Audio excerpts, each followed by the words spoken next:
To give us an insight into what's happening on ground, I'm joined by Tom Grundy. He's the editor-in-chief of Hong Kong Free Press, and he's joining us live from Hong Kong. Good evening, Tom. Let me begin by asking you, what has changed around you in your city in the last 24 hours? Well, very late last night, Hong Kong finally got to see the national security law that has been shrouded in secrecy for some weeks. The text of the law finally went online just after 11 p.m. And now it's revealed the charges of subversion, succession, terrorism could hold sentences of 3 to 10 years. The city's leader will be selecting judges.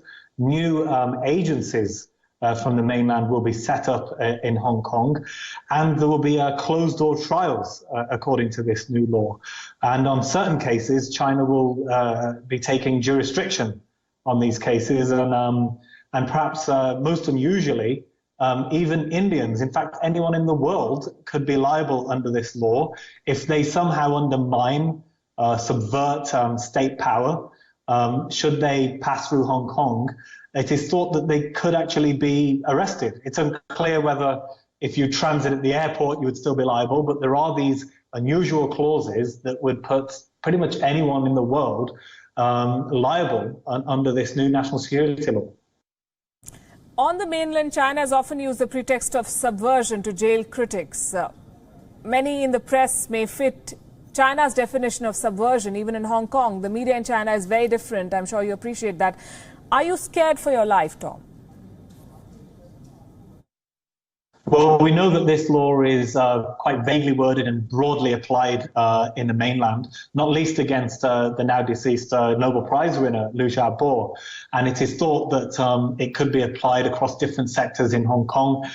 Academia, the arts, the media, they've all been concerned. And certainly journalists, at our news outlet are confused as to what it may mean in terms of what we can cover, who we can interview.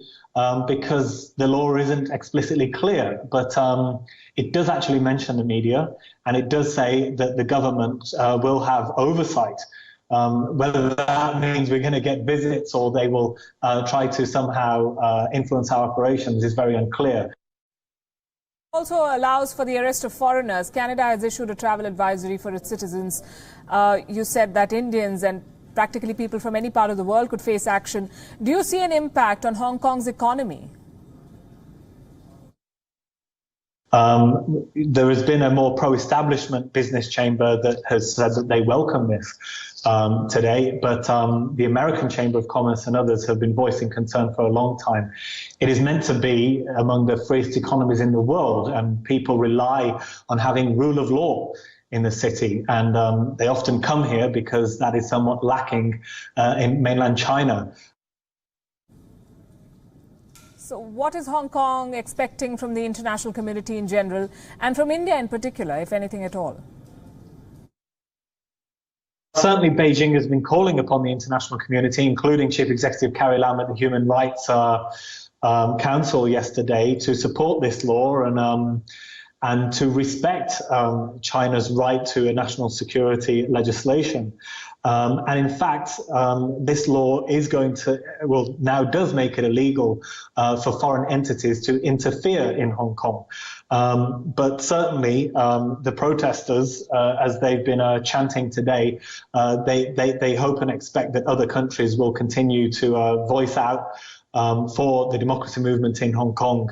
But it's unclear whether people are going to be arrested simply for wielding foreign flags, calling for intervention, as they have been doing in recent months. But it seems that those scenes over recent months is what has inflamed Beijing to enact laws against foreign interference. And certainly we know that should any of these pro-democracy groups seek to enlist foreign politicians to intervene again, that may be enough for the police to arrest them indeed. There are voices of criticism, but do you see China attracting global sanctions as a result of this law?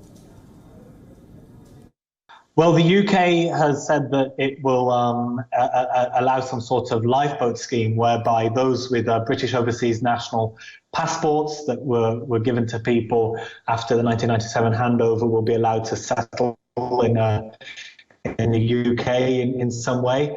And the US has a much sort of richer board of sanctions that they've already started to enact in terms of visa restrictions and maybe some trade restrictions. But whether the rest of the world has the appetite to punish China in terms of the trade, with it being a huge trade partner, is yet to be seen. Thank you, Tom, and stay safe. This was Tom Grundy, editor-in-chief of the Hong Kong Free Press, joining us live from Hong Kong.